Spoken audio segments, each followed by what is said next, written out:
तो आपको कहा था कि संसार में विश्वेल कौन है, योगीश्वरों के लिए कह दिया तुम ऐसे स्थान पर मत बैठना जहाँ स्त्रियाँ रहती हों, जहाँ कोई जुआरी हों, चोर हों, बदमाश हों, उचक्के हों, व्यसनी हों, नाच गाने होते हों, वहाँ तुम मत बैठना, क्योंकि मन तो चंचल है। यदि विचलित हो गया तो तुम्हारे संयम में दोष लग जाएगा, तुम्हारा संयम खंडित हो जाएगा। लेकिन क्या कहा है, अपनी स्त्री के साथ यदि तुम ब्रह्मचर्य आंशिक रूप से भी यदि व्रतों को पालोगे तो एक दिन दोनों के परिणाम बनेंगे कि अब बहुत दिन हो गई, कम से कम अब थोड़ा संयम में और आगे बढ़े, अणुव्रत लोगे और फिर आगे चल के महाव्रतों को धारण करके पूर्ण कर्म क्षय करके तुम परमात्मा बन सकते हो। ये पहली सीढ़ी है, क्योंकि अंतरि विषय वासना वर्ते बाहर राह द्वेष गए भारी, याति परम दिगंबर मुद्रा धर न सके वे दीन संसारी। उन्हें दीन कह दिया जो त्याग नहीं कर पा रहे, लेकिन ऐसे भावुकता में त्याग मत कर देना कि त्याग कर दो फिर कहो हम तो घर में ही अच्छे थे। बिल्कुल नहीं, कदम बढ़ा लो, फिर घर की तरफ मत देखना, क्योंकि कहा है जब तुम्हें पूर्ण वैराग हो जाएगा फिर घर कहाँ नजर आएगा। पहले से ही सोचने लगा लाख तकलीफें आए तब भी मैं मुड़ कर नहीं देखूंगा, क्योंकि देख लिया यदि संसार तो संसार में सुख कहाँ है। जितना शरीर हो, संपत्ति हो, सब साधन हो, एक दिन वियोग होना ही है।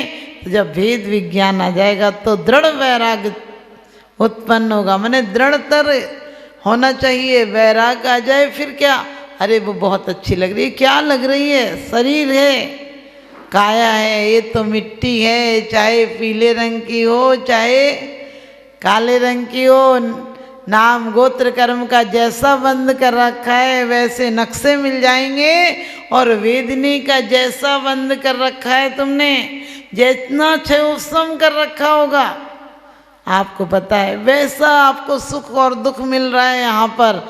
ये तो सब हमारे पेमेंट के अनुसार है, कोई लाख देकर आया है और कोई 1000 देकर आए, जितना देकर आया है उतना मिलेगा। इस देह को देखकर, अमीरी गरीबी को देखकर किसी को हीन मत समझना।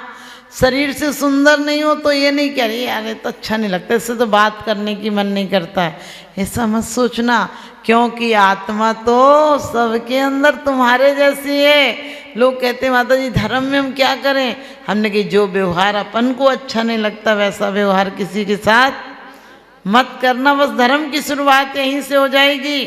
यदि एक जीव का भी घात संकल्प पूर्वक मत करना, क्योंकि तुम श्रावक हो। 4 हिंसा में से आरंभी, उद्योगी, संकल्पी और विरोधी में से सिर्फ श्रावक एक हिंसा का त्याग कर सकता है, क्योंकि आरंभ दुकानदारी आदि है तो अनाज आदि का काम है तो चालेगा भले जीवों को, लेकिन जीव तो घात हो गई ना, तो भी जानबूझ के नहीं मारेगा, दवाई डाल दे सारे खत्म हो जाएंगे, ऐसा नहीं कहेगा। यदि खेती कर रहा है तो ये नहीं कहेगा अरे आज सारे खत्म कर दो, डाल दो। देख विवेक के चालेगा भी जीवों को तो एक तरफ डालेगा। इस प्रकार से आरंभ, आप लोग महिलाओं को भी बहुत सारे आरंभ करना पड़ते हैं घर में, और कभी कभी जीव हो ही जाते हैं चीज़ों में तो चुनना बीनना पड़ता है, लेकिन लक्ष्य क्या रहे कि ये जीव किस प्रकार से इनका संरक्षण हो सके। ठीक है, हमने डाले भी हैं, यदि डाला भी आपने तो ये मत देखो कभी कभी जीव हो जाते, बोले धूप में सुखा दो, अरे तुमने बिना विवेक के धूप में सुखा दिया, सारे तड़फ के मर जाएंगे। कम से कम उन्हें पहले निकालो तो छाया में तो डालो। और इसीलिए कहा है कि हमें गृहस्थ आश्रम में रहते हुए आप लोग विष की बेल नहीं हो, आप अमृत की बेल हो, क्योंकि आपके द्वारा ही क्या होगा, 4 दान प्रारंभ होंगे। स्त्री अच्छी होगी तो औषध दान, आहार दान, ज्ञान दान और अभय दान। घर के काम विवेक पूर्वक करेगी स्त्री तो अभयदान हो जाएगा, जीवों का रक्षण हो जाएगा। औषधि दान, उसे पता है साधु को क्या देना, बच्चों को क्या देना। सर्दी के दिन में यदि फल की भी जिद करते हैं तो जरा सा गर्म करके देगी, गर्मी में क्या देना ऐसा नहीं, मौसम के अनुसार अपने बच्चे का भी ख्याल रखती है और उतना ही साधु का भी ख्याल रखती है। और ज्ञानदान, बच्चों को पाप से, व्यसनों से शुरू से शिक्षा दो। आजकल लोग उन लोगों को अच्छा मानते हैं जिनके बच्चे हॉस्टल में पढ़ते हैं। हमने कि हॉस्टल अपने आप में कहता होश हो तो टल जाए यहाँ से, यानी रहा सा हॉस्टल का बच्चा मंदिर में आता तो ऐसे कान पकड़ता जैसे गलत जगह फंस गया हो, आंख बंद और कर लेता है। जबकि कहा है तुम निरखत मुझको मिली मेरी संपत्ति आज, कहाँ चक्रवर्ती संपदा कहाँ स्वर्ग साम्राज्य। भगवान तुम्हें देखकर तो निरखो अंगी अंग, जिनवर के जासे झलके शांति अपार। तुम्हें देखकर और आंखें किसी को ना सुहाती, ऐसी वाली हालत हो गई। भगवान तुम्हें देखकर नजरें और कहीं टिकती नहीं है। और वो भी ऐसे नहीं भगवान बहुत सुंदर लग रहे, अरे सुंदर नहीं लग रहे, इन जैसे गुण मेरे अंदर कब आएंगे, कब मैं नासाग्र दृष्टि बनाऊंगा, कब ऐसे होगा जब तन का वेतन नहीं आत्म को चिंतन का वेतन देंगे। क्योंकि आप नौकर को रखते हो तो कितना वेतन देते हो, जितना काम होता उतनी तनख्वाह देते हो। साधु भी स्तन से कहते हैं कि जब तक तुम्हें भोजन मिलेगा, जब तक तुम संयम का माल तैयार करके हमारी फैक्ट्री में काम करोगे, जिस दिन तुम संयम का माल बंद कर दोगे उसी दिन हम तुम्हारी तनख्वाह बंद कर देंगे। और चिंतन का, क्योंकि कहा शरीर का भोजन तो सब लोग देते हैं, लेकिन आत्मा का भोजन भी साथ साथ देना। और इसमें महिलाओं की पहली जिम्मेदारी है, जब वो भोजन बनाती हैं तो उल्टे सीधे सीरियल मत लगाओ, हत्या मत्या की चीज़ें मत लगाओ। कई बार सीरियलों में क्या आता आजकल, गेमों में बेकार की चीज़ें। लेकिन उन अपने बच्चों को बोलो बेटा भजन लगा लिया करो, कोई अच्छे जैन सीरियल लगा लिया करो, ताकि भोजन भी भजन में परिवर्तित हो जाए। आपका जैसा भोजन होगा वैसे ही सामने वाले का भाव हो जाएगा।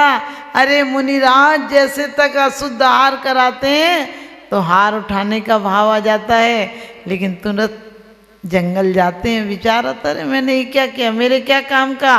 तो इतनी सरलता भी थी कि वापस करने भी चले जाते हैं। तो जो लोग कहते हैं विष की बेल है औरत, मैंने कि सारे अमृत के फल तो इसी पे लगते हैं। सारे तीर्थंकर हों, पैगंबर हों, जितने जो महापुरुष हों, मुनियों से लेकर एक सिद्ध आत्मा तक बनने में एक स्त्री निमित्त होती है। उसके संस्कार पाकर मुनि और महा तीर्थंकर जैसों को भी संस्कार देती है। तीर्थंकर की माँ प्रथम उठकर क्या करती हैं, पंच परमेष्ठी का ध्यान करती हैं। और आज की महिलाएं सबसे उठकर मोबाइल देखती हैं, सबसे पहले उठकर कि किस किस के मैसेज आए। और सारे मैसेज करने वाले, यहाँ तो बोल व्यवहार भी झूठा हो गया। आपको देखकर कोई क्या कहता है, अरे आज तो भाग खुल गए, आप आ गए, और अंदर से पूछती का पता कहाँ से और टपक गई। ये हाल हो गया क्योंकि हमारे जीवन में सहजता खो गई है, हमारे जीवन का माधुर्य खो गया है, बिल्कुल नीरस जीवन हो गया। आदमी एक बोझ की तरह ढो रहा है और दूसरे को देखकर इतना परेशान है कि मधुमक्खी का छत्ता हो गया, दिन भर भिन भिन चलती रहती है। और कोल्हू का बैल हो गया, दिन भर चलता है, पहुंचता कहीं नहीं है। जिस घर में पैदा होता है उसी घर से बड़ी बेइज्जती से निकाल दिया जाता है। और फिर सोचता हमने बहुत कमाई कर ली। एक व्यक्ति कोल्हू के बैल के वाले के पास गया, कोल्हू वाले के पास गया और कहने लगा भाई तू तेरा बैल पूरे दिन घूमता क्यों है? बोले तेल निकालता हूँ, और तेल निकालने के लिए एक बैल को तो घुमाना पड़ेगा। तो उसने कहा कि इसको तूने आंखों पे पट्टी क्यों बांध रखी? उसने कहा इसे चक्कर आ जाएंगे कि एक जगह घूमेगा तो इसे पता चलता नहीं। पट्टी बांध देता तो उसको ये पता नहीं चलता कि मैं एक ही जगह घूम रहा हूँ, इससे लगता मैं चल रहा हूँ। और तेल निकलता रहता तो कहने लगे ये तो समझ में आया ही, बता इसके गले में घंटी क्यों बांध रखी। तो बोले भाई जब ये मैं अंदर होता हूँ और ये चलता है तो घंटी हिलती है, क्योंकि गला हिलता है तो घंटी हिलती है, इसलिए मुझे पता चल जाता है। जब ये रुक जाता है तो घंटी भी रुक जाती है, फिर मैं इसको आता हूँ, पीटता हूँ, मारता हूँ और फिर चलने लगता है। उसने कहा, वो गंगापुर का आदमी था, कहने लगे भाई साहब यदि ये बैल खड़ा खड़ा गर्दन घुमाने लगे, कहने लगे भाई साहब इसने आप जितनी अभी वकालत नहीं पढ़ रखी, पढ़ लेगा तो फिर कोई और इंतजाम देखा जाएगा। ध्यान रखना, इसी प्रकार से हम लोग क्यों, कैसे, क्यों, क्या होगा, क्या निकालते हो, क्या मिलता है, इतना हिसाब लगाते हैं, बस इसी हिसाब किताब में ज़िंदगी निकाल देते हैं। रोज़ शाम को रोकड़ मिलाते हैं, ज़िंदगी का रोकड़ अधूरा रह जाता है, ज़िंदगी का रोकड़ कभी नहीं मिलाते हैं। कितना पुण्य लेकर आए थे हम, और आप लोग कम पुण्य लेकर नहीं आए थे। हमें कई लोग कभी कभी कहते हैं कि माता जी आप इधर आ गए, क्यों आ गए, कैसे आ गए, आपको विचारी। हमने कहा हम कोई विचारे उचारे नहीं हैं, क्योंकि मर्जी से जीते हैं हम। आप लोग को लगता होगा विचारी माता जी, हम विचारे उचारे नहीं, मर्जी से जीते का मतलब जब मन करे तो कोई जिम्मेदारियां थोड़ी हैं हम पर। हम जब तक चाहें स्वाध्याय करें, जब चाहें माला फेरें, चाहें तो किसी से बात करें, नहीं चाहें तो नहीं करें, हम पर कोई प्रतिबंध नहीं है। कभी कभी लोग हमसे कहते हैं आप इधर नहीं होते तो आप परिवार में अच्छे होते हैं। मैंने कही परिवार चारों तरफ से बाहर करता उसे कहते परिवार। गृहस्थी किसे कहते, जो एक बार ग्रस ले फिर जहाँ से अस्थियाँ ही निकलती हैं, यानी मर के ही आदमी निकलता, और निकलता भी नहीं, बड़ी बेइज्जती से निकलता है। क्योंकि कहते हैं उस दिन की कर याद कि जिस दिन चल चल चल होगी और चढ़ने को 2 बांस मिलेंगे, तन पर मलमल मल होगी, मखमल नहीं होगी, मलमल ही होगी। इसलिए हमें कोशिश करना है कि हम वो स्वर्गों के सुख नहीं चाहते हैं। ध्यान रखना, स्वर्गों के सुख तो आकांक्षा भी नहीं करना चाहिए हम स्वर्ग में चले जाएं। अरे क्या फ़र्क पड़ता है, गरीब भी रोटी खाता, अमीर भी रोटी खाता, जरा सी संपत्ति ज़्यादा हो जाएगी, संपत्ति तो हर बार मांग मांग के जोड़ जोड़ के छोड़ी और है। कमाते टाइम तकलीफ़ उठाई, फिर छोड़ते टाइम और ज़्यादा तकलीफ़ उठाई। आजकल आदमी क्यों चला जाता है कोमा में, क्योंकि जब इतनी संपत्ति जोड़ता है और आखिरी टाइम में अपने बच्चे डॉक्टर से पूछते हैं डॉक्टर साहब कितना टाइम लगेगा।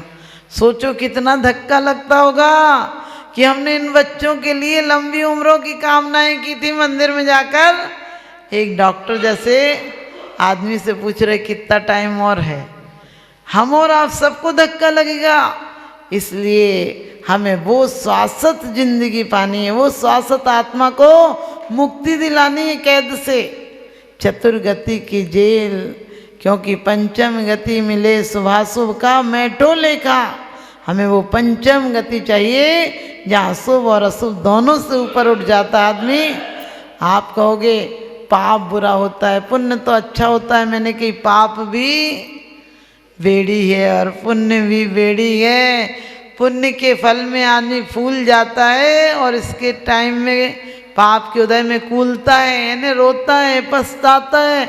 हमने कौन से पाप किए थे